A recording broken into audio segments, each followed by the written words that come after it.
Hi, this is Bobby Curnow, Chief Turtle Editor at IDW Publishing, and you are going to have a shell of a good time inside the Pull Bag. Welcome to The Pull Bag.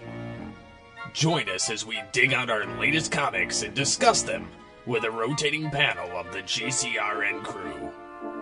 So sit back and enjoy this week's Pull Bag. This is Kevin Conroy, and I am the goddamn Batman. Hello and welcome to the Pull Bag. This is continuing on with Batman month. It's a little bit late, and May 31st is going to be a little bit full, folks. We are going to be releasing our Batman TMNT Adventures episode along with our Batman Beyond Escaping the Grave Part 2. I am, of course, TFG and Mike. Joining me here in Back Issue Classics episode 90 is Mr. Joe Reed. Hello, sir. Hello. Yes, and we're here to talk about the second DC, in this case, IDW DC crossover. Last time when we talked about a Batman TMNT crossover, it was Batman TMNT 6-issue crossover that DC headed up. This time around, IDW is heading up Batman Teenage Mutant Ninja Turtles Adventures. This combines Batman the Animated Series with the 2012 TMNT Nickelodeon cartoon, and oh my god, was this fun. Yep, I think this was certainly more enjoyable than the DC IDW crossover, where it was the two comic book worlds. I think this was just more a natural fit between the two of them, and with the animated series, I was thinking about this morning before we recorded, that in the animated series you have Batman distilled down to the quintessential essence of Batman. I think most of us grew up, in our mid-30s watching Kevin Conroy's Batman, and that is our Batman. That's the one thing that got it right. And then the Ninja Turtles, which wait. You just said we grew up in our mid-30s? Wait a second here. Does that mean I'm now 67 years old? No. Those of us who grew up watching this Batman and are now in our mid-30s. Okay, I was going to say, wait a second enjoying here. This is our quintessential version of Batman. And the animated Ninja Turtles, they're while there's kind of people on both sides of the spectrum, whether they're annoyed by the show or they love it, there's a lot that this show gets right about it kind of being a quintessential mashup of all the things that are the best of the Turtles. And you put that two together and it's magic. It's just absolutely magic. Yeah, absolutely it is. I was not skeptical about this at all. I was very excited about this. I could not wait for this. The reason why and folks, if you go back and listen to our other Batman TMNT episode, which will be linked in the post, the reason why I was skeptical on that at first is because IDW Turtles has a specific continuity to it. It's always been a continuity-driven book, and it always will be. And once I found out that the DC IDW Turtles first 6-issue series was outside of both of the continuities, I was like, okay, fine, cool, whatever. With this, because I know it's part of the animated side of IDW, that it really has nothing to do with the main Turtles ongoing, I was purely fine with it. They told me 2 cartoon series are going to come together in a comic book. I was like, let's go. Mm-hmm. The creative off the top for the first issue, the entire series, is written by Matthew K. Manning. Artist on the first issue is John Samavara. I hope I'm saying that right. Samariva. Samariva. Okay, There we go. Wait a minute. Yeah, you're right. No, you're right. Samariva. You're right. No, I thought. Keep going. I'll chip in. The inker is Sean Parsons. The colorist is Leonard Ito. Letter, obviously, Sean Lee. Editor, Bobby Curnow, as always. So there is that. This first issue, I thought they were going to open up with the animated series opening. We'll talk about that way later.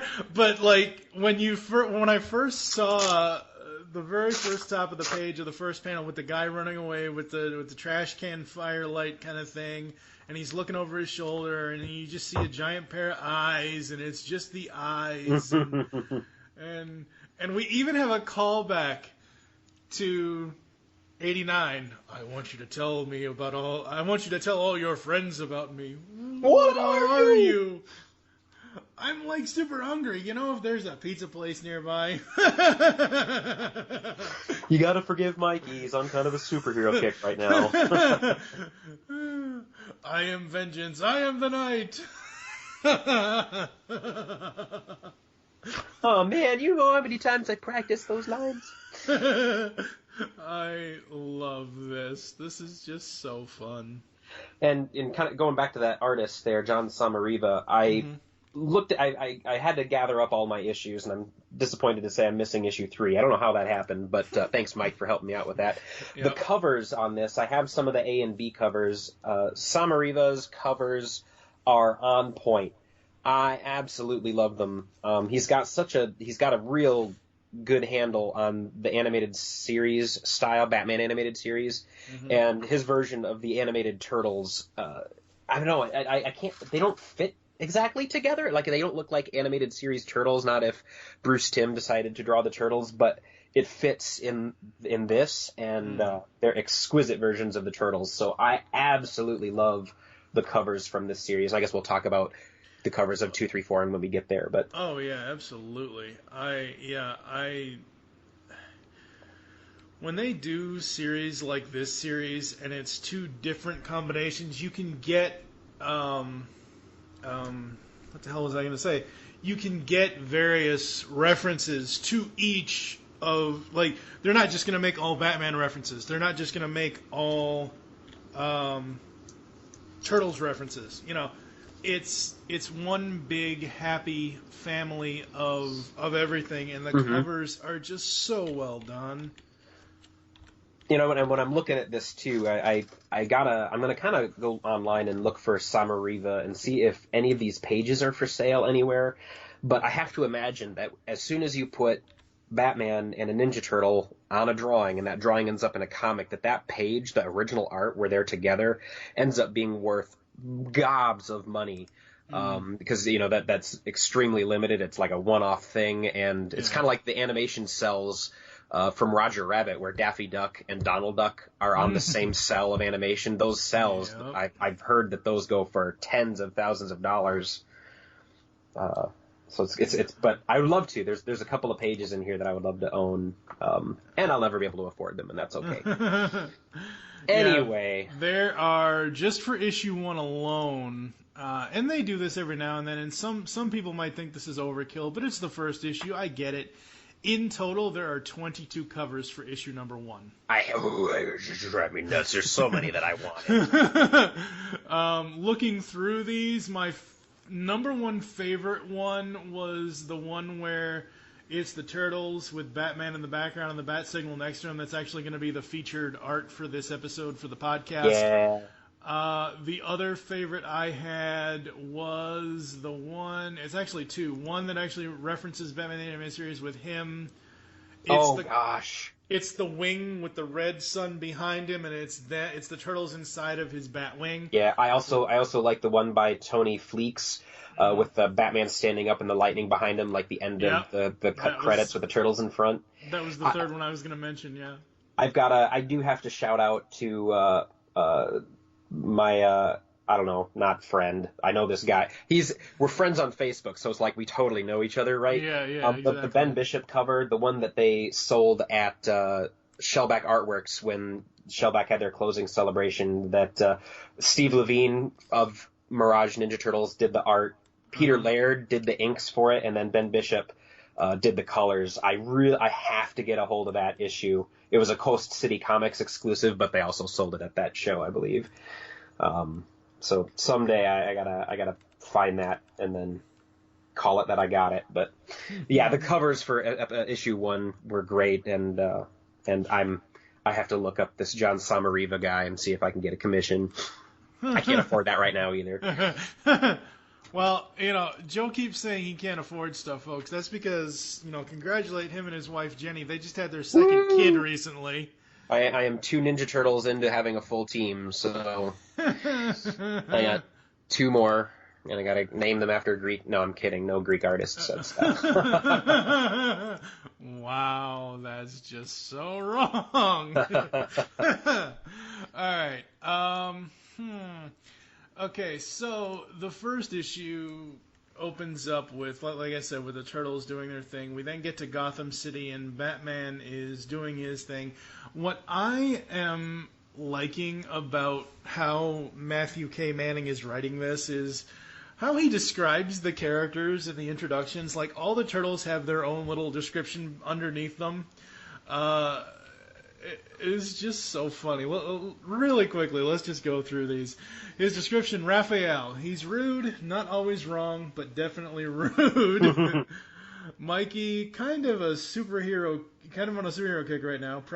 It'll probably pass. Donnie, the smart one, enjoys messing with machines and occasionally his brothers. Leo, the leader, not exactly happy at the moment. And then, like I said, we cut to Gotham City. The Batman, less happy than Leonardo, especially tonight.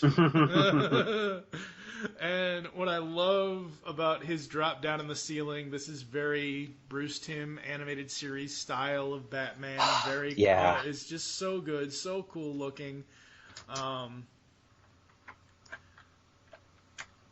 So Batman is, going through and knocking out all these guards, and he's in somebody's... Oh, he's looking for Two-Face, that's what it is.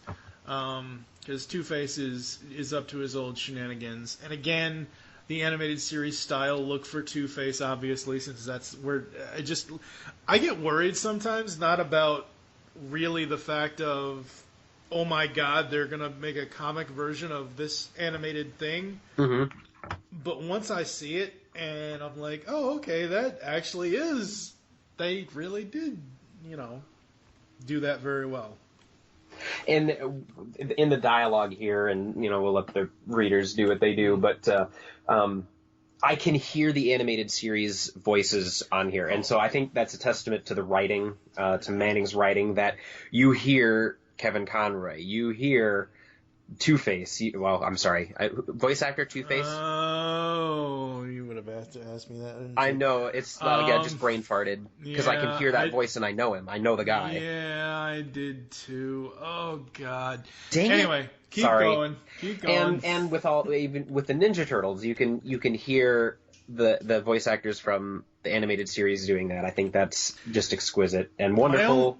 My only question to you is: Do you hear Jason Biggs or Seth Green for Leo? They've blended together. There were when that change happened in the animated show, it was very striking in that the first couple episodes, and even the characters were helping us viewers get over it by saying, "Whoa, he sounds different." But when I watch things from season 4, and then my son goes back and watches things from season 1, I don't even hear it. I know, but I don't hear it. And I think I preferred Jason Biggs season 1. Oh. But that's okay. It's still my Leonardo. We both ought to be sued for not remembering who the hell voiced Two-Face because oh my god, it's freaking Bull from Night Court, Richard Mall. Okay. Thank you. I'm like, wait, how do I not know this? Man, animated series had so many good people in it. It did. We're doing a terrible job of reviewing this comic because there's so many awesome tangents to go on. Yes, there is. So we get the whole thing with Two-Face and all of that. We go back to where the Turtles are. And Donnie wants them to take a look at this mysterious active symbol, which I swear to God that's a reference to Turtles 2. Active, what does that mean? Disposed. Active. Oh, boy. So we get the Turtles going back and forth. April, the voice of reason, and Donnie is still in love with April. He'll be in love with April up until about, the time he meets his other love. Man, I remember when that got kind of leaked before the cartoon started. I was like, that's gross. Donnie doesn't have a crush on April. Ew. And now it's how it happens. It's like, whatever. Okay. Yep. Absolutely. And, Donnie finds out about this portal, and he thinks it's the Krang, and I love Mikey. Oh, come on, not the squishy alien guys again. Didn't we just trounce them and save the world like last week?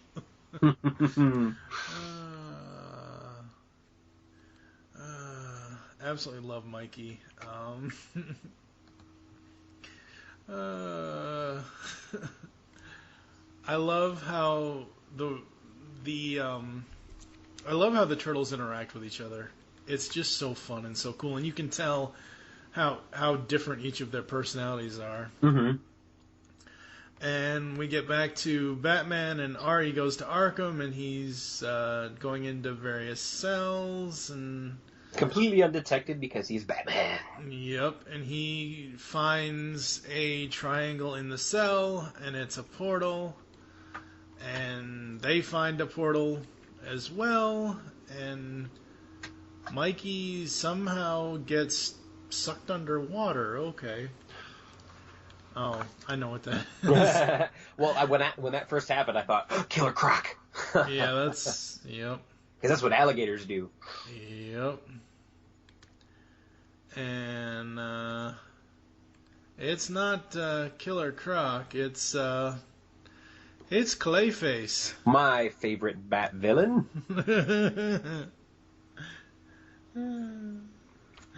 And again, the descriptions from Matthew K. Manning to introduce the readers to the characters. Clayface, shape-shifting villain, most certainly not Michelangelo.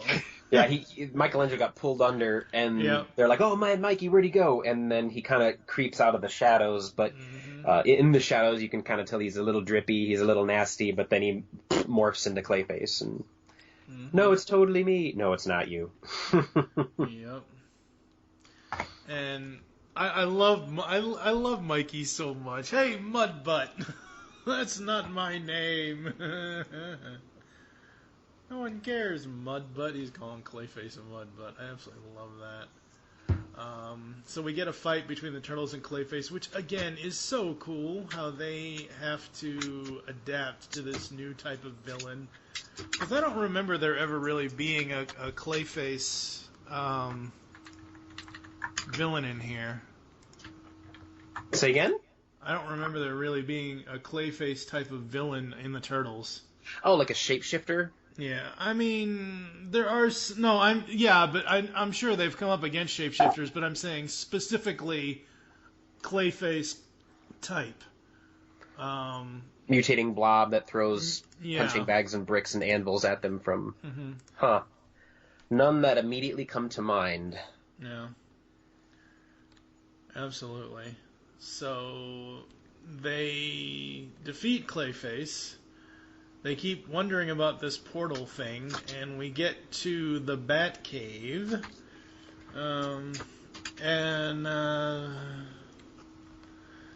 Alfred is... he's a little dry. But there's something very subtle that happens here. So Batman's doing his Batman thing on the Bat computer, figuring out what this goo was, the portal residue, and he's figuring out how to track it. Alfred walks in and kind of does his, "Another late night, sir. Well, I made you dinner, sir. It's a whole plate of," and he takes the lid off the thing, "nothing, because I know you're not going to eat it anyway." And then they have a little to go back and forth, and then Batman gets up off the computer and runs out. And in the background, you can see Alfred taking the nothing and dumping it into the trash. I was like, yes! What the hell? Absolutely. It's just hilarious. It's absolutely awesome. So in the first issue, we go back to Chinatown, New York, and the Foot Clan are about, and they're getting fully trounced as this issue ends with the introduction of Joker and Harley. This is another moment where listening to the dialogue between these two, actually in the next issue, you can hear Mark Hamill and Arlene Sorkin. Oh, yeah. You can bloody hear it. Oh, yeah. And that does not happen when I'm reading the IDW series. I don't put any of the voice actors in there. This doesn't happen when I read Batman. When I'm reading a Batman comic, I don't hear Kevin Conroy. I don't hear Mark Hamill's Joker. Well, maybe it's because they're not drawn like this, but the writing is so good. Manning is knocking it out of the park, putting what could potentially be incongruous things together so well. Yeah. Oh, goody, reinforcements. We're new to this world, so let's try this again the old-fashioned way, shall we? Take me to your leader. And the only description for Joker and Harley, trouble. I love the first issue. I think the first issue sets everything up nicely. I think that equal sides get great introductions between the Turtles and Batman's world as well. The art is amazing. John is doing some great stuff here. Writing is a very easy setup, I think, for this, which is good. I know the writing's going to get better, but just reading this first issue, it's very straightforward, very simple, and that's good when you're trying to rake in new readers, people that are not us, that know this stuff, you know. I think you really could pick this series up, being a fan of, if you've never watched the animated Turtles, you could pick this up. If you've never watched the animated series and read Turtles, you can pick this up. And not only is it digestible, but it's also approachable, and you get to know who all the characters are without it hitting you over the head with like origin story. It's really good, and I hadn't considered that before. Right now, so like, yeah, anybody could pick this up. A nobody, a fan of one but not the other, and vice versa. But it's especially fun for those of us who are and were and still are fans of both, because it's just so fun. That's really all that I can say about it. The fun of it all is just so great. With issue 2, we have 6 covers this time, so not as many, but we do have 6 covers. John did the main cover, which is brilliant. Mike and I were talking about this before the record started. I don't get the whole Harley Quinn obsession that the whole world seems to be on right now. I don't think she's an admirable or healthy character at all to be obsessing about, but man, that art is on point. And I'm looking at all of the little chibi stuffed animals that she's sitting on top of it. Apparently she broke something and crushed it. But I don't think the April head underneath her bottom is one of the stuffed animals. I think that's actually April. That's actually April. But that's just screams animated series Harley Quinn. Absolutely. The other covers that are in here, cover 2 it's them in the sewers. I like that. I think that's cool. Cover 3 is them in the city. Cover 4, almost. Yes, it is. Cover 4 is actually a New Adventures cover. Adventures of Batman and Robin / New Adventures of Batman cover, because it's not the traditional BTAS suit for Batman. It's the black and gray suit. Yeah. Yep. And the final 2 covers are Joker Harley type covers. Actually, no, the final 2 covers, one is Harley and Ivy. That's awesome. I didn't catch that homage. Yep, it's Harley and Ivy. And Rocksteady and Bebop. Oh, yeah, I'm looking right at the damn picture. I didn't even see Rocksteady and Bebop. Oh, that's the next miniseries we need. Harley and Ivy meets Bebop and Rocksteady. I'm not a fan of the animated series Bebop and Rocksteady. I don't think they went the right direction with those guys. But IDW's Bebop and Rocksteady and Harley and Ivy. Yeah, that would be cool. And the final one is Batman with the turtles on the rooftop. It's a Dynamic Forces exclusive with the Joker kind of. Wow, dang, Leo, he's using your sword as a piece of dental floss. Like, holy crap, he's got his sword in his Okay, I need to rephrase that right now. No, okay. I think it's just inconvenient alignment. I think. I don't know if that's deliberate because Leonardo's holding it. Yeah, that's what she said. Oh God, we're going to hell, folks. At least I am. Oh God. All right, so issue 2. We start off with, and I love the titles for this. The Clown and the Claw for part 2. I didn't notice the titles. Man, you know what? Hold on. Go ahead. Oh, yeah, I'm looking at I'm looking at other issues that I have near me. I think they missed an opportunity on that front page to do really homage-ish title cards like we're in the animated series. They're trying, but I don't think they got it right. Those needed to be chalk drawings. Okay, yes, probably. I see. That's cool. But nice try, guys. The way that they're doing them is it's in the style. Yeah. It's not exact. The style of it isn't that, but the title and how, like, I think the first one was. Where is it? Face of Two Worlds or something. They sound like very animated series titles. Yeah, exactly. Yeah, they needed to be chalk drawings, and the words needed to be part of the drawing, not text over it. That would have, man, that would have been awesome. Mm-hmm. Dang it, that's okay. Next time, guys, because do it again. This was fun. Absolutely. We open with Arkham Asylum last week, just out for a casual stroll. And we get the guards escorting Harley down the hall, which there's water on the floor. Zoinks! Oh, no.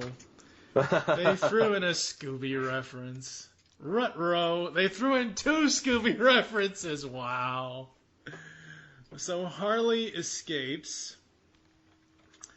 And she goes to the Joker and lets him out.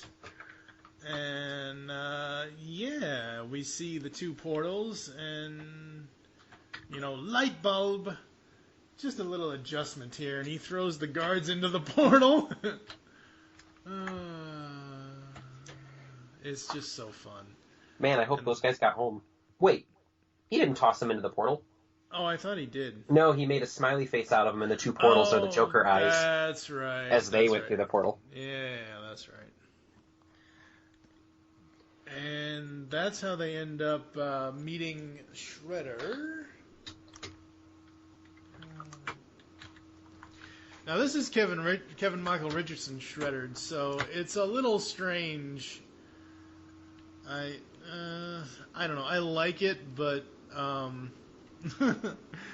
no, that doesn't ring a bell. The Juicer, I'm pretty sure it's the Juicer. I'm going to wait until we get to the scene, but they've done anytime you have a crossover like this and you put up, Leonardo and Batman are going to fight, and, how do you make them win? I mean, Leonardo is really good at what he does.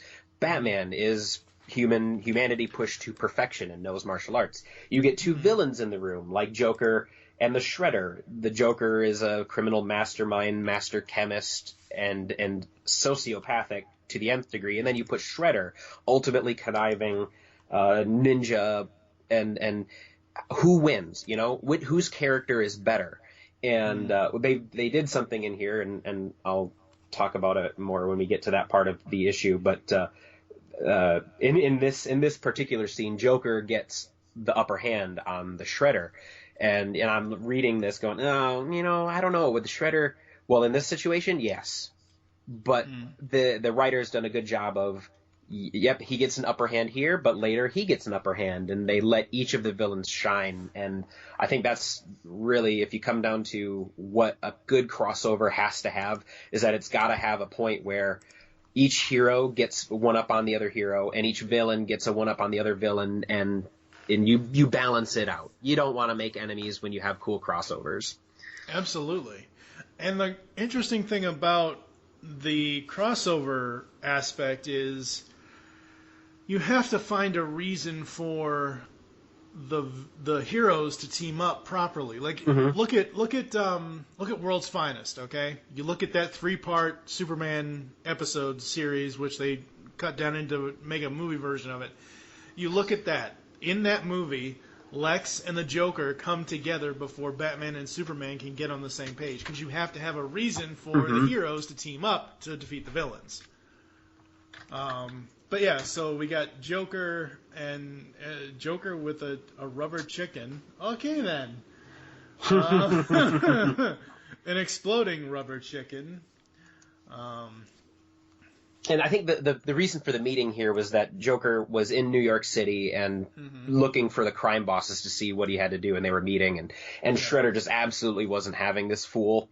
But because it's the Joker, they met him on his terms, and he's got hundreds of these exploding rubber chickens hanging from the ceiling. Shredder's got his hands tied. No ninja can get out of this big warehouse full of exploding chickens that quickly. And Joker is exactly the kind of madman to push the button. And so, at this point, Joker has the upper hand and is one-upping the Shredder. Yep. Which in a fist fight I don't think would happen, but that's okay. Yeah, no. I would think those things on his hand would go through the Joker like Swiss cheese. Yeah, point, point, point. Yep. We go back to Gotham, and we got a blimp shot. Cool. In the background. We go back to Gotham. Batman is called Robin, and Robin has brought Batgirl, and Batman's like, okay then. So this must have been before Batgirl really joined up.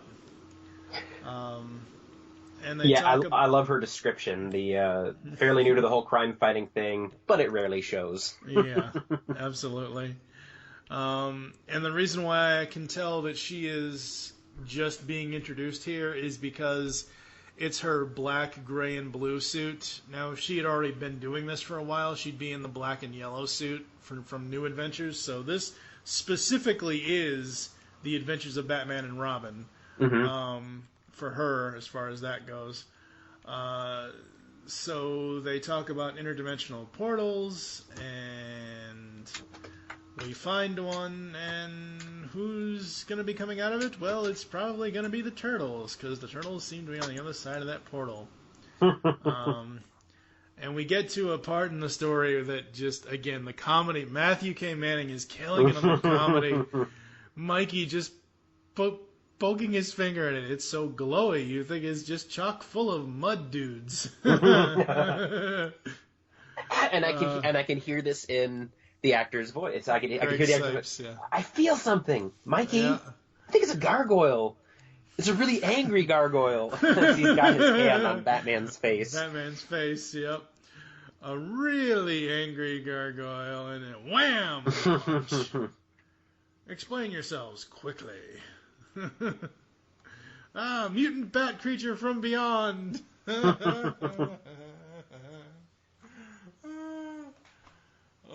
So there's one giant reference there, Bat Beyond, obviously, Batman Beyond. And of course, Raph, explain this. Batman just pushes him to the side. And Donnie's like, whoa, slow down, guys. We don't know what we're dealing with. Another mutant bat creature from beyond. And it's Batgirl.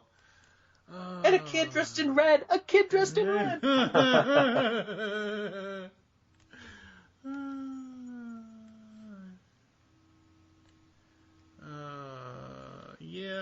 Okay, definitely hostile, especially the little one.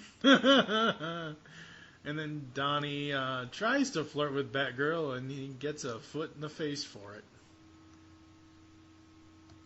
Poor Donnie.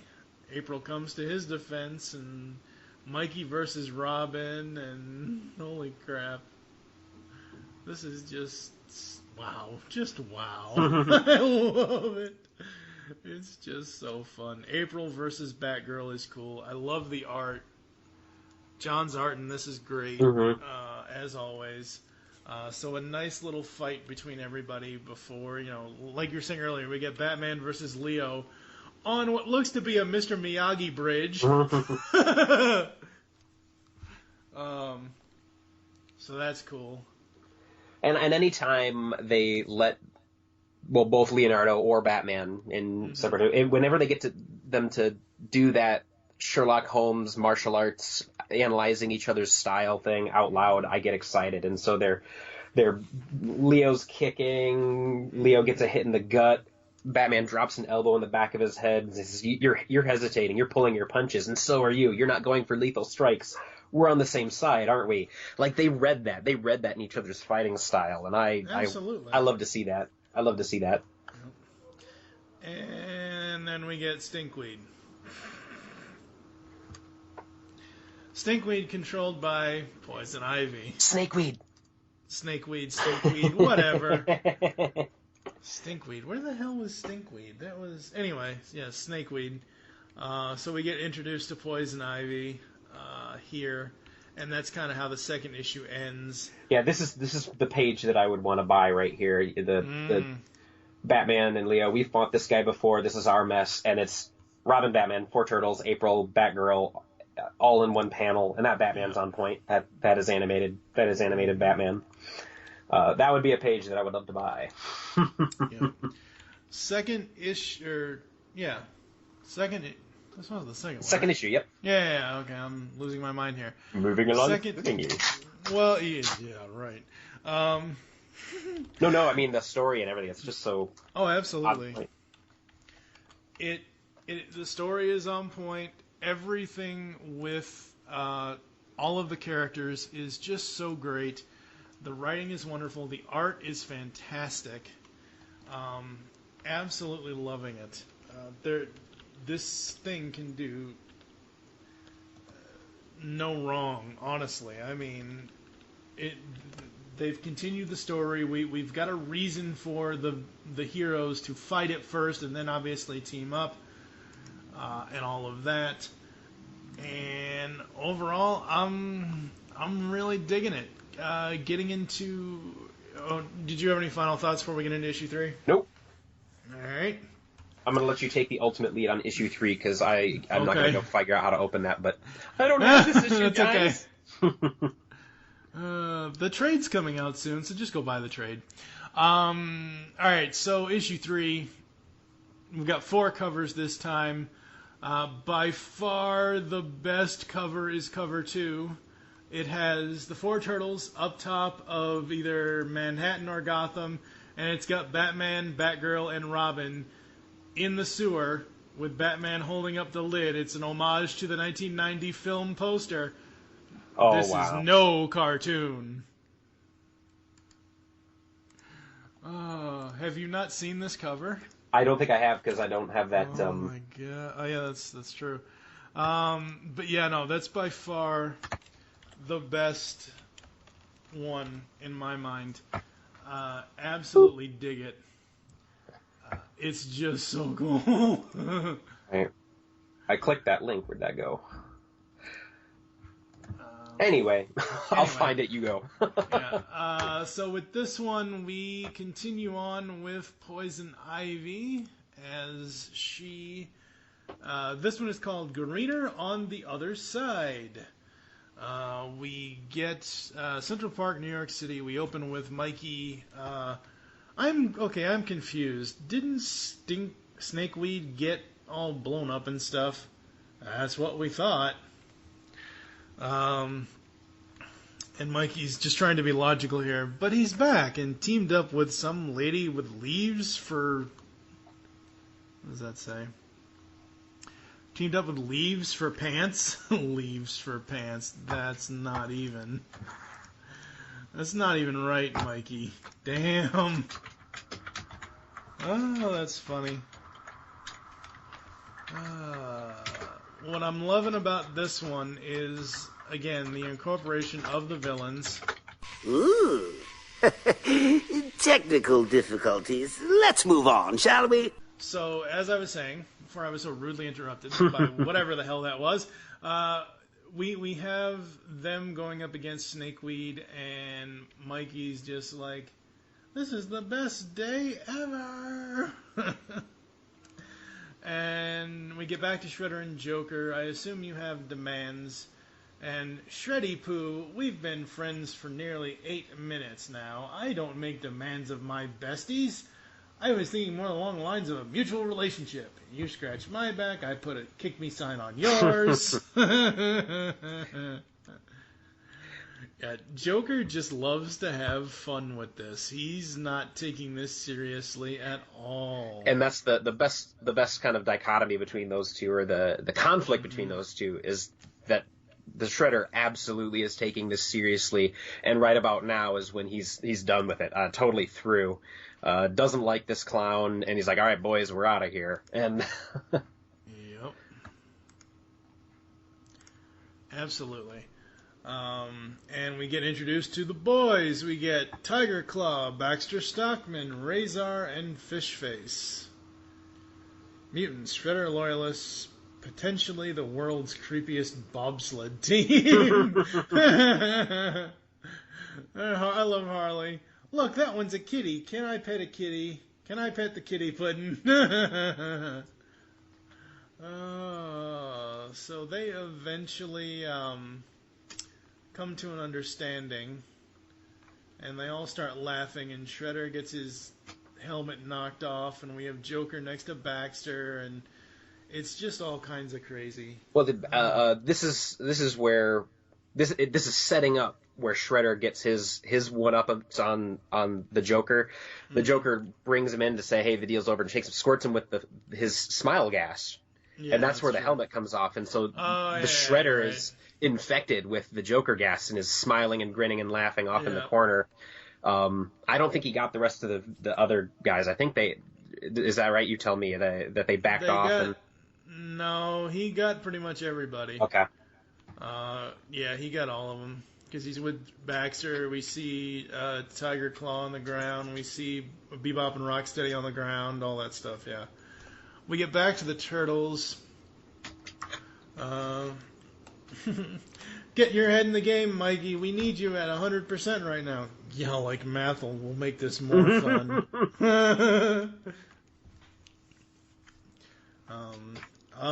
Bat guy? Batman. Listen, tell your people to go for Snakeweed's heart. It's his weak spot. So they go for the heart, except it's covered and all of that. And Batgirl starts kicking and shredding, and Donnie goes in for the kill there. And we've got this really great team up. And then they're going to take the fight to Ivy, because that's how they're actually going to defeat I keep wanting to call him Stinkweed for some odd reason. That makes sense. It's Where the hell? Oh, I know. Yeah, there was a bunch of Scooby-Doo references earlier. Stinkweed was one of the villains in a pup named Scooby-Doo. That's where I got Stinkweed from. Good Lord. I love, is it Raph and Robin or Mikey and Robin? No, it's Raph and Robin. All right, tough guy. What's your name? Raphael. Oh, yeah, you showed me. Really shaking in my boots over here. I love that. So we get Ivy and Batman. What's a girl got to do to get some attention, real attention? And it's just a fun little fight between all of these guys. And how most of this issue is actually centered around that is really, really fun. We get Raph and Ivy fighting underwater. Turtles can hold their breath for a long time, right? Yep. So we get her defeated, and Raph puts her back through a portal? Okay. Yeah, they knocked her out, and he took her underwater to knock her out because she can't breathe down there, and then chucked her in. Yeah, and then chucked her in the portal. 10 seconds until it disappears. Sorry, everyone. So they get back to New York City here, and the Turtle Lair, which is interesting. Seeing the Bat characters not in the actual Bat Cave and actually meeting Master Splinter. That's just so fun. Everyone's seeing the giant rat, right? Yeah, that's sort of our dad. Sure, why not?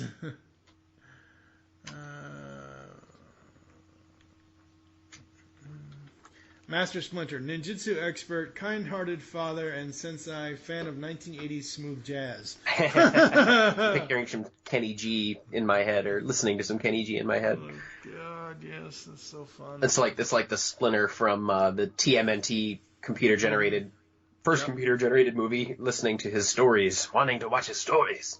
Yep, absolutely. So they're gonna split up and do your best to stay out of sight. We don't want to attract any more attention. And Mikey puts in some sort of cassette. What does it say on there? It says Mikey's something about his favorites, and he starts doing the wingnut rap, and I'm like, really, wingnut, really? That Mikey, was me hearing that, going, wait, that's the ninja rap beat that they're copying there. Yeah, it is. But really, Mikey, you've got a screw loose. Wingnut and screw loose.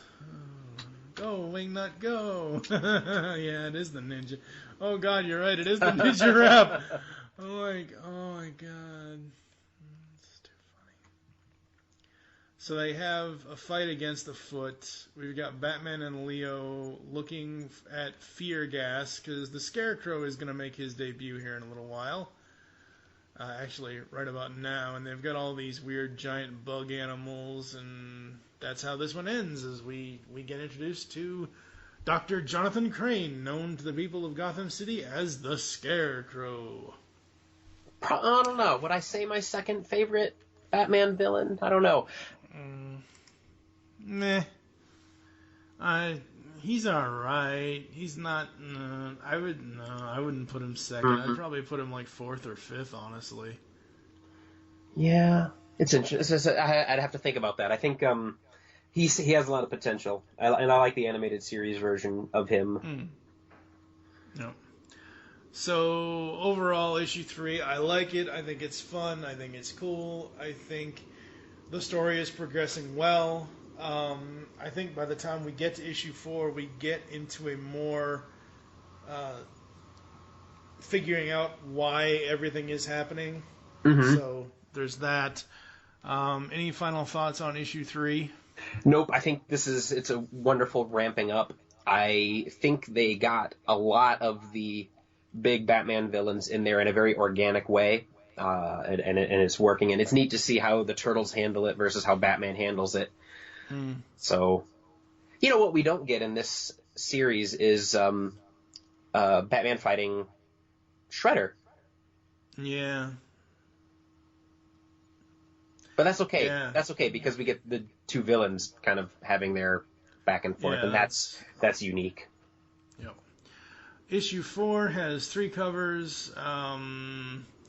One of the main cover is Shredder's face in the background with Batman and Leo standing back to back up against the fear toxin.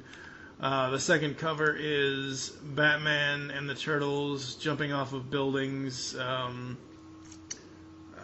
with a Batman the Animated Series blimp style thing with the flashlights in the background. The third cover is, it's Batman versus Shredder. Yeah. Shredder's got his claws up against Batman's chin. So another on-point cover there. That one's by Tony Fleecs, and I think the Animated Series style is very strong with that one. Oh, absolutely. Absolutely it is. So, issue 4, we pick up with this one, To Laugh, So Not to Cry. So there's that. That's the best of their title card attempts, I think. Yeah, it's a nice little title card. It's very dark and sinister. So New York City, East Village, now flooded with fear gas, and everybody assumes Batman is a monster because fear gas and all that, and that's where the first we see Crane, we see the Scarecrow, we go to the Monarch Theater. Well, it's not the Monarch Theater. Batman is kind of something's wrong, and he looks at his respirator and it's broken, it's cracked, and so he's seeing his dead parents again. Or, well, no, it's not his parents, it's Alfred outside the theater. So he's been infected by the fear gas. Yeah. This is, well, almost there, not quite yet, because he's seeing all of his villains. They're loose in Gotham. He's kind of feeling guilty about coming, and then gets clubbed in the head with a shovel by Scarecrow. Yep. So many villains. We got Ray Talia, we got the Riddler, we even got Killer Croc. I hit him with a rock. It was a really big rock. Wow, that hurt. Great story, Croc. Yeah. Yeah. Help me remember somebody here. I know. I remember who the ninja is in the bottom right of that panel. Who's the little girl? The young girl next to Croc. Oh, that's Baby Doll. I can't remember what her thing was. I recognize everybody else. But she was. It's from an episode, For Love of Croc or something. It's about. She was this old-timey child. I really hate to compare her to this, but think of Shirley Temple, child star kind of thing. That's right. She stayed forever young because she had something. Yep. And she fell in love with Croc and wanted to start a whole, create their whole family, that kind of thing. We got Andrea, the Phantasm, in the center there. Awesome Bane, Penguin. Catwoman, we got the Dummy in Scarface, we got Man-Bat. Pretty much everybody is Clock shown King. here. Yeah, Clock King. Even the Condiment King, too. That's hilarious. The only one that's missing is Joker and Harley, but that's all right. So, yeah, Scarecrow. Wow, I can't talk or do anything right today, folks. Bats him over the head with a shovel, pun intended. Terry's Tacos and Taxidermy. Who is this? I'm not interested in changing my cable provider. And so they have the two of them going back and forth. We've got Shredder. We've got Joker wearing Shredder's helmet. That's brilliant. I love that. Oh my god, this is just so wrong. So they've got all the necessary ingredients for whatever they're going to be doing. We've got Mikey and facing off with the Foot with everybody else. We've got April. So this Joker guy, another one of the escaped convicts Batman was telling us about, and now he's running the Foot Clan.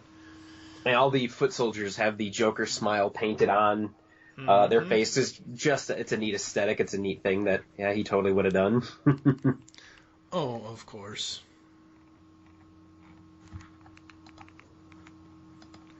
Of course, absolutely. We get, dude, this is a Shredder we've known where as hot it is for like years. This is the weirdest dimension ever. It's complicated. Joker this Shredder guy. Yeah, we can't do this alone. I'll make the call. It's too funny. So they all end up getting captured. They're all still under fear toxin gas.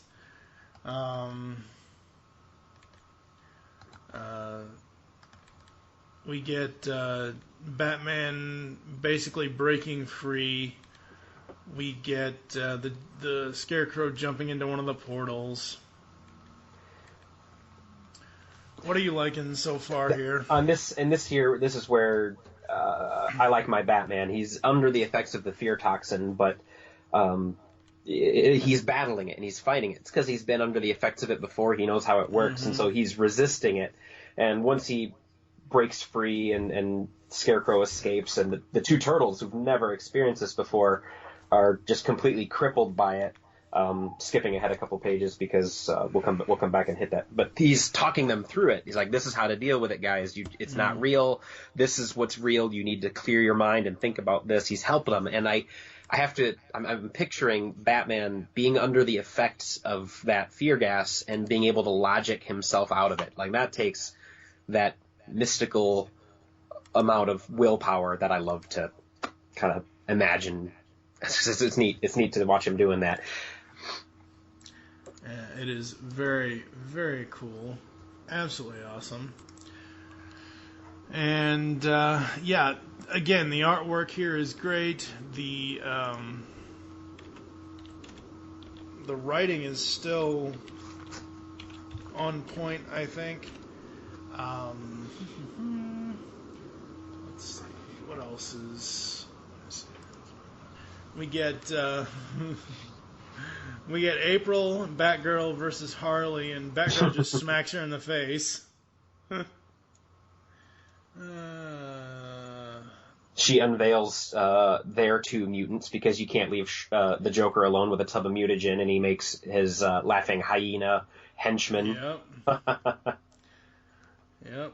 And he's still got his Shredder's helmet on because we go back to the Shredder's lair. We get April and everybody breaking in.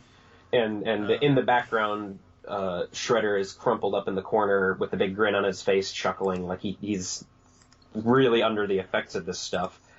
Which, this is where it's coming into one of my favorite parts of the book. The Shredder's henchmen they're not under the effect of it. The Turtles and the Bat People are breaking in, and they're fighting the Joker's henchmen, and they're like, no, guys, Rocksteady says, we're not getting involved in this. This is their fight. We're just going to sit back here and wait. They're not getting involved, which is exactly what they do. They let this go out. Back outside, Dick Grayson and Mikey are watching the portals, keeping guard. Back in Shredder's fortress, everybody's battling, and then somebody...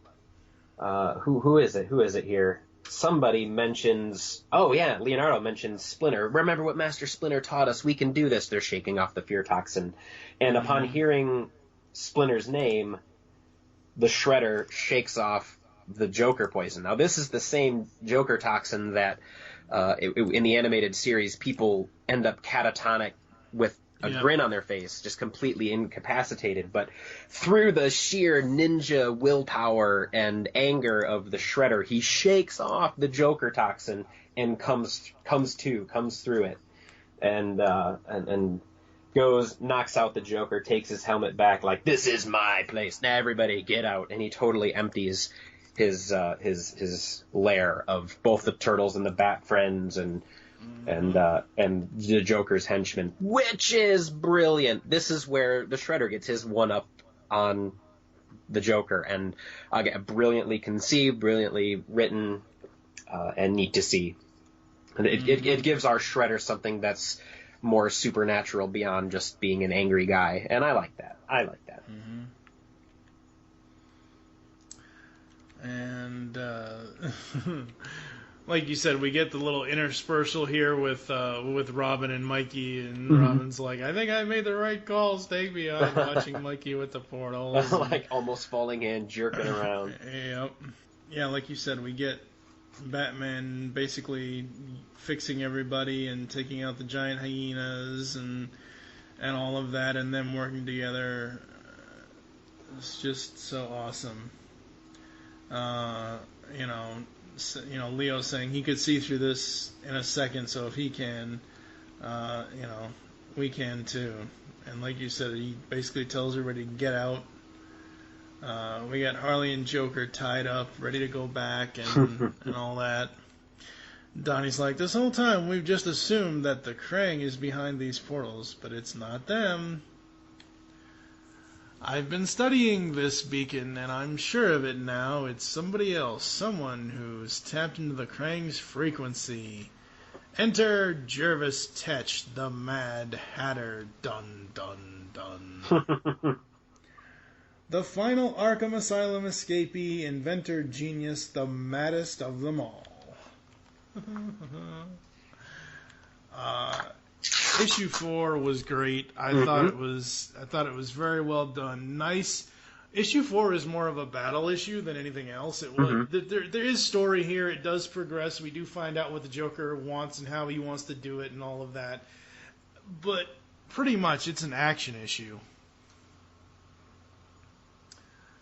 which is super, super fun. Any final thoughts on issue 4? It is rocket and rolling, incredibly fast-paced. I'm glad I reread this yesterday and today, because I don't know how I would have done this in one sitting reading this. Like a second. I don't know. I don't read a lot of my comics two times, but this second time through, it's much faster paced. It's a great pace. It's exciting. I'm getting so much more from it. Everybody, read your comics twice. See, that's the thing. Like, for me, I only really read them right, like, 24 or 48 hours before I have to do a podcast. My comic habits have, I don't know, they haven't changed. I've just never had good comic habits. I go to the comic store, I buy them. Maybe I'll read Ninja Turtles in the car if I'm excited, or maybe Daredevil, I'll read it in the car. But then they sit in the black bag on my seat for 2-3 days, and eventually I'll remember to bring them inside, and I'll put them in my bedroom, and maybe I'll ignore them for a week or two sitting on my nightstand, and then eventually I'll just read a bunch in one night. And it's after 10 o'clock, it's with a little crappy lamp, and it's not I'm not comfortable. So it's totally the wrong way to read comics. I need to rethink myself here. But hey, you know what? I have a 2-week-old, and he's keeping me awake at night. So there you go. Poo-poo on that. Issue 5, folks. Through the Looking Glass. We start off with Gotham City 4 weeks ago. We must run as fast as we can just to stay in place. And we see the Mad Hatter tapping into the Krang frequency. He thinks it's Wonderland. And we have Batman coming in to destroy everything else and getting him caught. Obviously, he breaks out because he's got all his Tinker Toys now. We get some nice shots of all the other villains. We get Mad Hatter, we get Harley, we get Two-Face. Who else is there? We got a bunch of other people, and he's just kind of sitting back pretty, and the guard towers and everything else. And New York City, what I'm saying is that you're Mad Hatter. Mad Hat Man. That's funny. And I like that too, that these heroes and villains, they would not immediately learn each other's names. It would take a little bit of time. Yeah, like earlier with Leo. So, Batman. Yeah, it's just so fun. So Mad Hatter's plan is to control all of New York or Gotham and all of that. And honestly, the best part of this issue is coming up. We've got Batman on the comlink with Robin. Robin, I need you and Michelangelo through the portals now. Are you sure, Batman? Find where the Hatter is hiding and shut him down. We'll meet you there as soon as he opens his final portal. And they said I couldn't make a costume out of garbage. We get to go to that Batcave place you talked about, don't we? Yep. Would it be weird if I let out a super happy scream? Yep.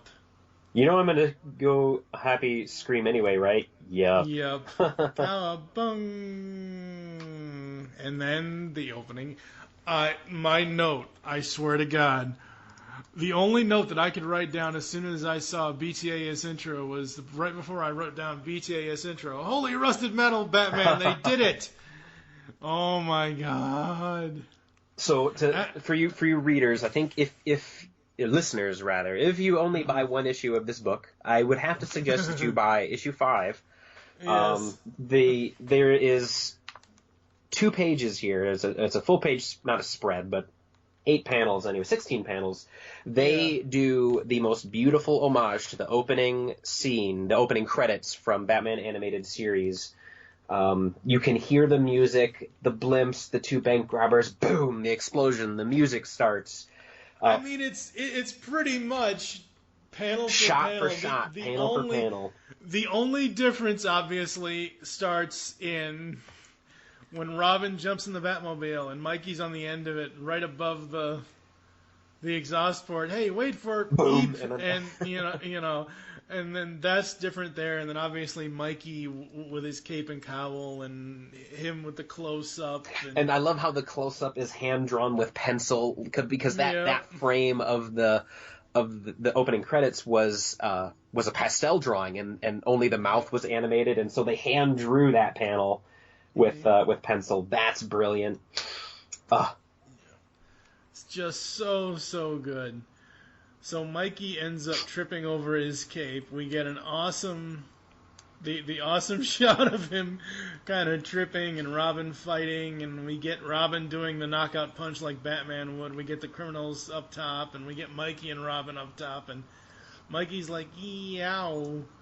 Dude, that was loud. Is your utility belt made out of bungee cords? Wouldn't you like to know? Yeah, I think the payoff for that whole scene is how the lightning shocks, it startles Mikey, and he jumps during that scene instead of being the stoic face. Love it. Yeah. Absolutely brilliant. So awesome. So great. So we get to we get back to the turtle lair. They're having pizza and everything else, and Donnie's nursing an injury, and Batgirl's like, that looks bad. I'll get you some ice. Thanks. Be careful of Ice Cream Kitty. Ice Cream Kitty always freaked me out. He's interesting. There was a weird aesthetic choice that I think went on in the first season of the animated Turtles show. I gotta figure out how to say that differently because I'm confusing it with the Batman animated series. With the Nick series, there was a weird aesthetic choice happened in season 1 where some of the villains and some of the weird things were just utterly creepy, scary, and weird. And they kind of got it under control seasons 2, 3, 4, 5. And Ice Cream Kitty, I think, is one of those things that was just kind of like, what are you doing? Cute, interesting character, voiced by Kevin Eastman, if you didn't know. Oh, wow. And, but it's growing on me a little bit, but still bizarre and not how I'd have designed it, were I thinking of something that would fit in the Turtles universe. So we get Donnie kind of coming up with the realization that Mad Hatter is targeting Times Square, and that's when we get the classic, dude, this ain't no cartoon. 'Cause it was on the cover, but now it's here. Can you please take this seriously? This is no cartoon. I mean, Robin even says it. Wow. I mean, come on. I didn't make that connection. That is totally the poster from the 1990 movie. Yep. Absolutely. Wow. So we get, it's so good. So we get into the Mad Hatter's place here. We see that Bat, Mikey, and Robin are gonna work him over, and Mad Hatter's like, "Are you a large turtle man?" Dude, I have a name and feelings. The look of hurt on his face. Aw. Yeah. Curiouser and curiouser. And this is when the Mad Hatter, has them all has all the people there go after the thing, and he's going to fire this giant Krang ray for the portal, and we have more portal action, and the Washington Heights where Two-Face is, I almost thought that was April's apartment building from the first movie. I'm trying to find that panel. It's right after the panel where the portal gets activated and Batman's face is like, Oh, I see. Mm-hmm. I swear that almost looks like April's apartment building. And he's the antique store down below. Yep. So we get through all the locations where all these Mad Hatter devices are. Citizens of New Wonderland, stand at attention. Oh, fabulous day, frabulous day, frab-joyous day, whatever he says. This is better than I ever expected. And he wants everybody to come together to destroy the heroes. And Mikey does a superhero battle cry, and he destroys the... That literally says superhero battle cry. Yes, it literally does. Superhero battle cry. He gets to the microphone himself before destroying the thing, and he says, "You're not mindless puppets. You, be you, y'all." That's pretty much it. What? Well, that was unpleasant.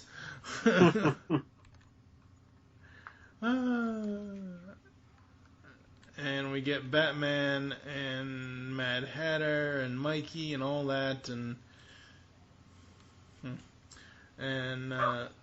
I love Leo. Huh. Ours never listen either.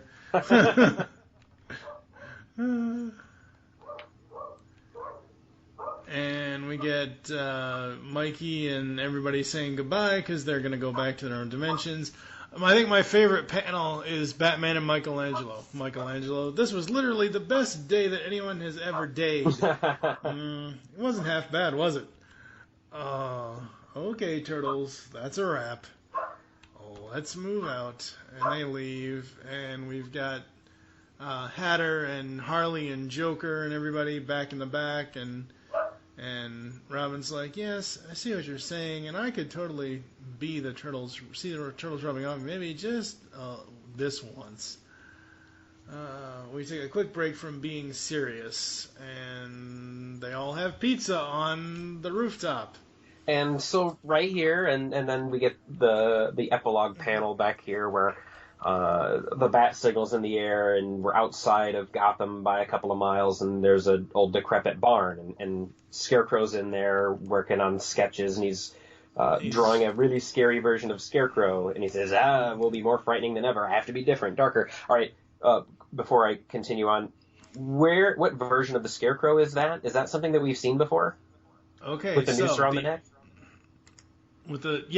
It's okay, so when Mikey told him to, I think it was Mikey that said, you need to change up your look. You need to be more scarier. That is the New Adventures look for him. Awesome. Because remember, he got scarier in, watch, just for you, not for Oliver, go back and watch Over the Edge. Over the Edge is the one where Batgirl gets hit by the Scarecrow gas. And just go watch Over the Edge. I'll find it for you later, but that's where that comes from, is in the New Adventures, the point of the redesigns was to up the characters' antes a little bit, and in certain cases people thought the Scarecrow wasn't scary enough, so they made him scarier. Now, so going back to that page right before the scarier version of Scarecrow down there, I'm reading this panel, and oh my gosh, it's this wonderful hero shot of Batman, Batgirl, and Robin eating pizza. Yay, it's all over. It's the end of this series. And then a month later, issue 6 comes out. And I'm going, what the heck? I thought, what the heck? And so I had no idea what was going on. Like, that really felt like an ending, and I don't know why this happened this way. Well, I knew it was going to be a 6-issue miniseries. I knew from Bobby. So I knew to expect 6 issues. Like I've already said, I do not read comics like as they come out anymore. I'll buy them, and if I'm doing a podcast on them like that day or whatever, I'll read them and stuff. But I don't read them like I used to. But yeah, no, I knew that because they had to do something with the Krang, because they mentioned that the Mad Hatter kind of got into the Krang frequency. So we had to see the Krang somewhere in here. Yeah. And we had to have some sort of other like team-up thing, like where instead of the Turtles going to Gotham City, we have Batman and the team coming to...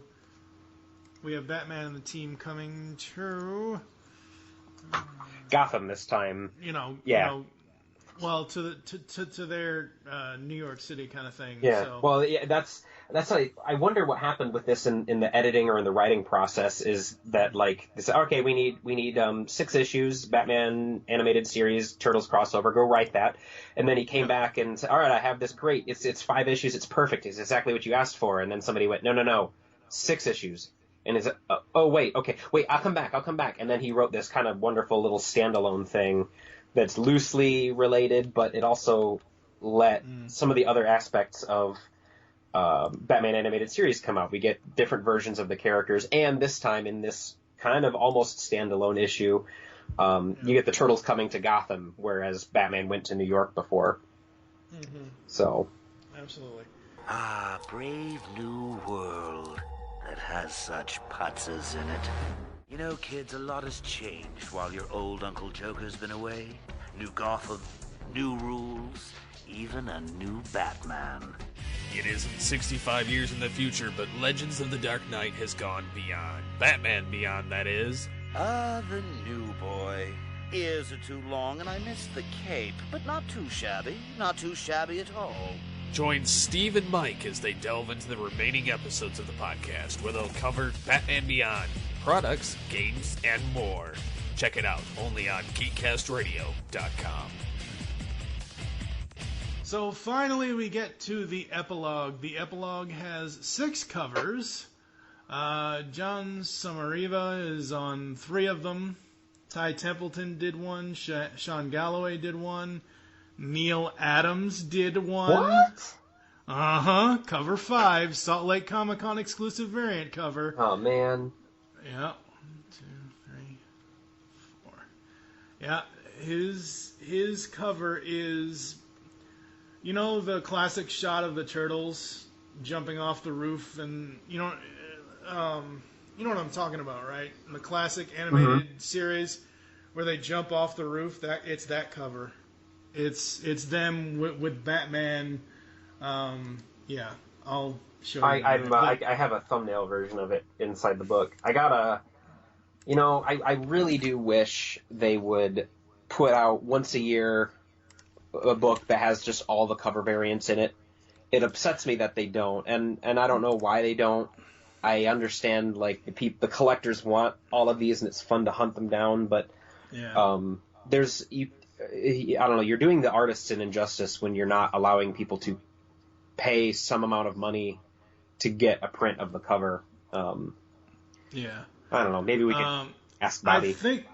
Yeah, maybe we could. I don't know. I know that they have done the Kevin Eastman covers. I know there was that, but I don't know if there's any precedence or anything for artists in general.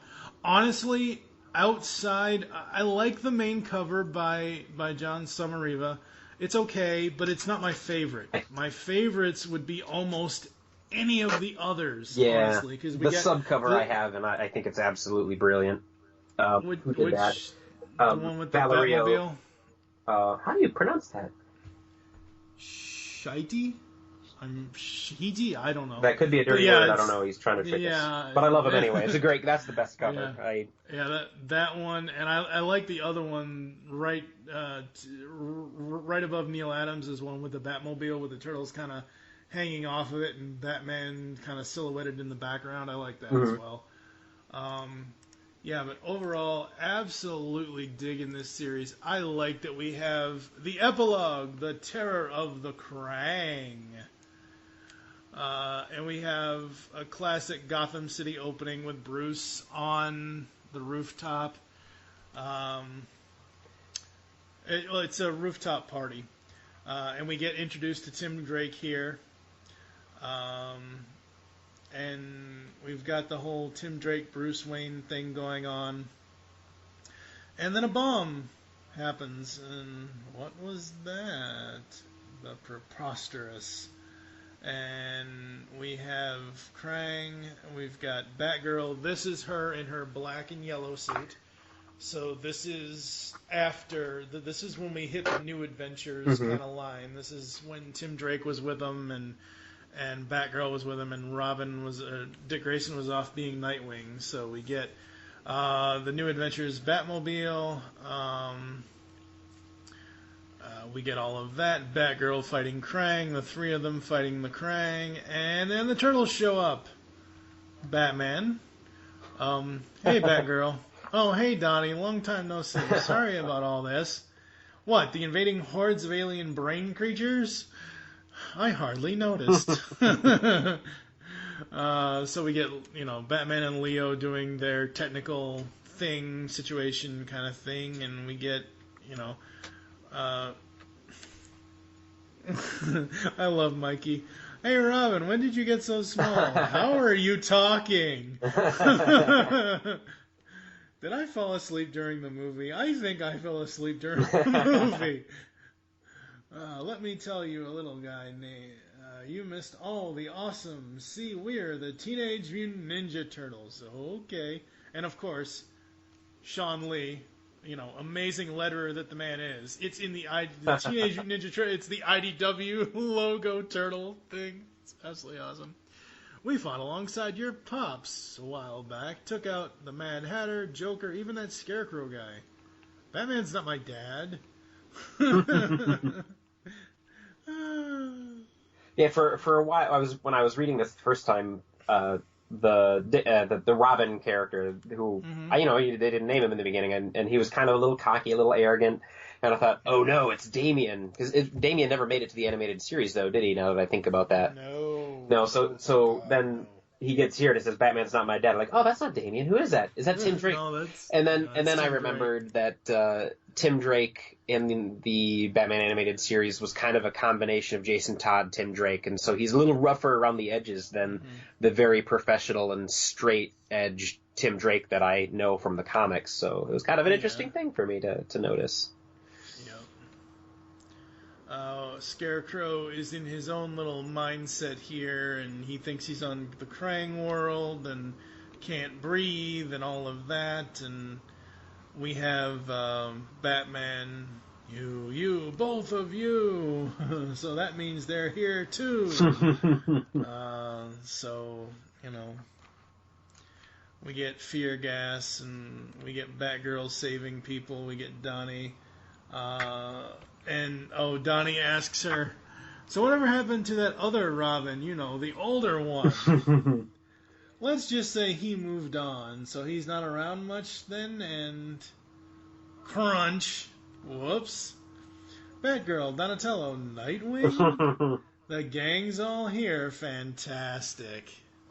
As I love... My favorite version of Dick Grayson is the Nightwing version of him. I love the character. I love the concept of the former kid sidekick doing his own thing. I've never read a single issue of any kind of Nightwing comic where it's Nightwing's story. He's been in the background of other things that I've read, but I really think I like the guy. Like, he's everything cool about Batman, but none of the angst and anger. And I've always wanted to see Nightwing take over as Batman. And they did. There was a little series a couple years back, but anyway, I like seeing Dick Grayson's Nightwing. I think it's. Have you never read Gates of Gotham? Nope, don't even know what it is. What? Oh my God, dude! Oh, we gotta find a way to hook me up, man.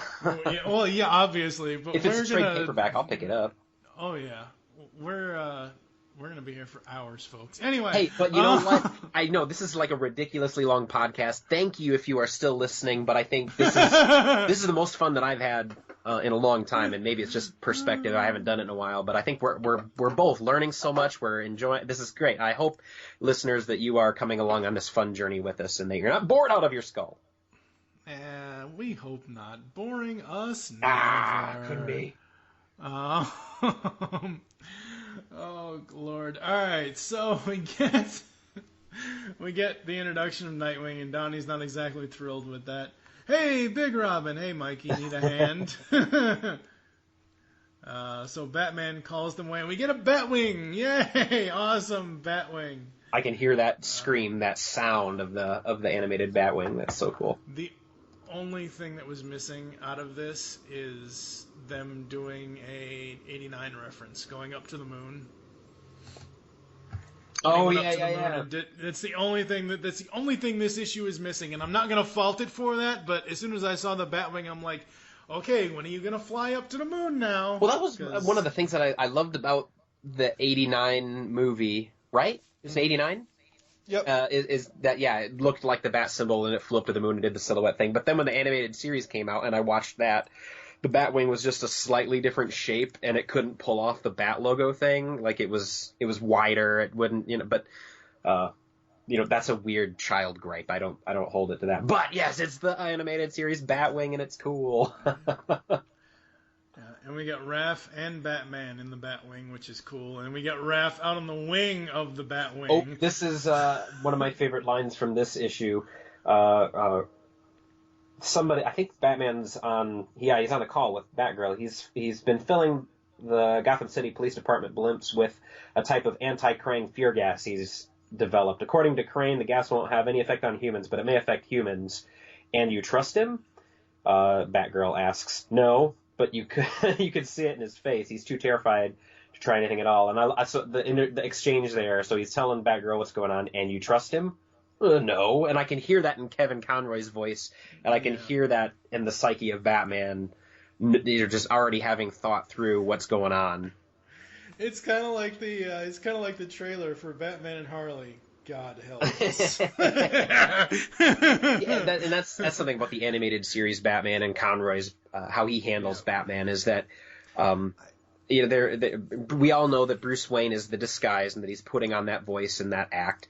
But there is still an act to his Batman, and I don't think Batman is as hard as he is in other iterations. He's putting on that face, but he's willing to smile when nobody's looking. He's willing to chuckle and laugh when nobody's looking. And I admire that about Conroy's Batman and how he's Absolutely. Written. I've said this for years now. Everybody always complains when a new project comes out that has Batman on it that isn't and I've complained too. I'm lumping myself in with everybody here. So we always complain, oh, it's not Conroy, oh, it's not this, oh, it's not that. Like the one where it was, I think it was Under the Red Hood, where it was Bruce Greenwood who did the voice of Batman for that. Honestly, for me at this point, there are certain things that Kevin Conroy, his Batman voice style for himself and Bruce Wayne, fit the animation. And there are certain things that, while I would love to have him in it, his Batman voice just is not, the animation doesn't fit it. Like the Killing Joke, I like the Killing Joke. I think it's a good movie. I think it's all right. It's not the best thing ever, the Killing Joke animated adaptation. But with Brian Boland's art, I just don't think Kevin Conroy's voice fits the character. And in Arkham Asylum, the video game, I don't think Kevin Conroy was the right decision for that. I love Bruce Greenwood's Batman. He does it for Young Justice, doesn't he? I think so, but I could be wrong. I'd have to look it up. I'm not looking that up right now. That's fine. I love his Batman, though. He's good. Yeah. So we get the Krang stuff. The Turtles are infected with Krang. Nightwing is infected with Krang, fear gas, and all of that. Actually, it's a whole who's who of Turtles and Batman and everything. It's all the Bat characters that we have with Batman, Robin, Nightwing, the Turtles, and then all the villains of the Turtle universe here. Very, very awesome. Man, that's right. I see that. That's Wow, the Krang are infected with the fear gas too. Yep, everybody's infected with the fear gas. Yep. So we get Batman coming up against Raph, and he sees Batman as a monster. And he's like, yeah, no, I'm good. And it's over. Bro, that was awesome. We could see everything from the street. Everyone just stopped touching me for a minute.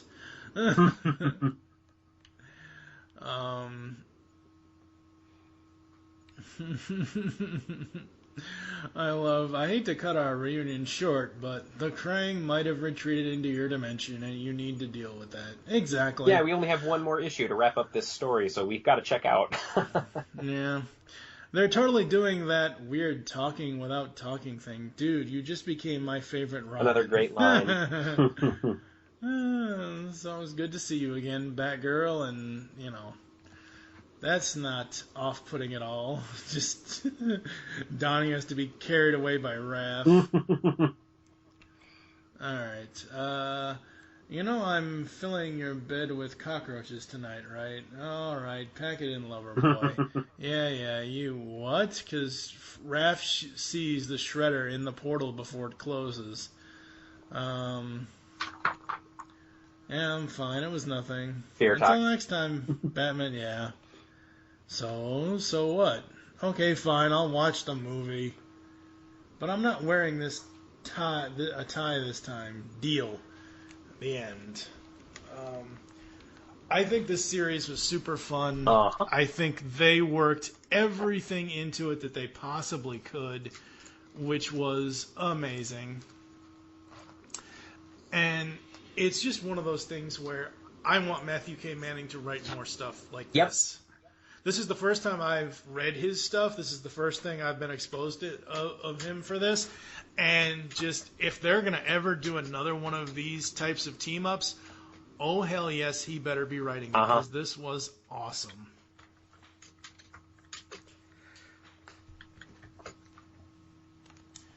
Absolutely awesome.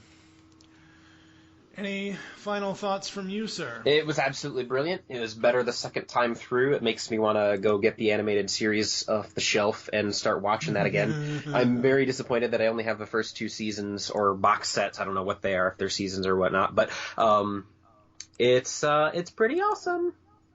Yep. I think this thing had everything. I think that ending with the Krang, it might have been a little strange, but I felt that the 5th issue, like you said earlier, kind of wrapped everything up nicely in a nice little bow. Like, we get Joker and Harley going back to Arkham, that kind of thing. And the 6th issue was just kind of like a mini send-off epilogue issue. It wasn't to be too heavy or anything like that. It sets up the Krang, and we get the Krang battle with Batman and the Turtles and all the Bat family. And it does set up a little bit, and it does set up something for them to do again, where, like I said, Raph thought he saw Shredder in the portal. So it's one of those dun, dun, dun, you know, kind of I'll be back kind of moments, which is really, really fun and cool. So yeah, absolutely love Batman TMNT Adventures from IDW Publishing and DC Comics. It wouldn't be a Ninja Turtles crossover event if I didn't say at least once that I wish it were Daredevil. But it's still a bloody brilliant, amazing thing. I'm thankful that it exists. I think if I don't know, I definitely enjoyed this more than the DC crossover with the Turtles. This just felt more like Ninja Turtles, and it felt more like the Batman that I know and love. Yeah, I mean, well, again, you're taking 2 animated series and combining them into a comic. I like that they used the 2012 Nick Turtles and not the 2003 or the 87 Turtles. The 87 Turtles would have been alright, but I feel that the Nick Turtles work better with the animation style of Batman the Animated Series, the New Adventures of Batman and Robin and all of that. And they can be a little more violent that way too, which, you know, not a big deal, but it's a thing. You know, it does a thing, and matches the tone a little more. Absolutely. So that's going to do it for us here inside the Pull Bag. You got any Geek Stuff Garage sales coming up in June or July or anything like that? We do. In July, there's a Geek Stuff Garage sale on the 22nd, Saturday the 22nd at Big Kids Games. Full of vendors again, outdoors, wonderful event, totally free to attend. Make sure you head over to the Facebook page, facebook.com/geekstuffgaragesale. The event just got created before this record, so you can join it and let us know that you're coming. Awesome. You can follow the Pullbag over on Twitter at the Pullbag. Follow at Geekcast Radio on Twitter. I am at TFG and Mike on Twitter. You can also check us out on Facebook, as well as go to the website geekcastradio.com. Coming up next, JT from Saskatoon is going to return, and we are going to finish off the first arc of the 2016 Batman Beyond series. That first arc is entitled Escaping the Grave, and damn is it good. So make your great escape into comics, and we will catch you next time. Decian, the superhero webcomic. Decian's got superhero antics and sexy girls. For action, comedy, mayhem, and more, read it now at Decian.com. DASIEN.com. You've just heard the latest episode of The Pull Bag, the GCRN's comic review and discussion podcast. There are several ways to get in touch with us and leave feedback for the show. You can visit the website, geekcastradio.com, where you can comment on the episode and all of our different podcasts. You can rate our show on iTunes. Be sure to leave us feedback. Call the voicemail line, 502-526-5821. Please remember to tell us the show you're leaving the message for, and your name. Become a fan of us on Facebook by searching Geekcast Radio Network. Send us an email feedback at geekcastradio.com. Follow us on Twitter at geekcastradio. So until next time, make your great escape into comics and unleash the geek in you.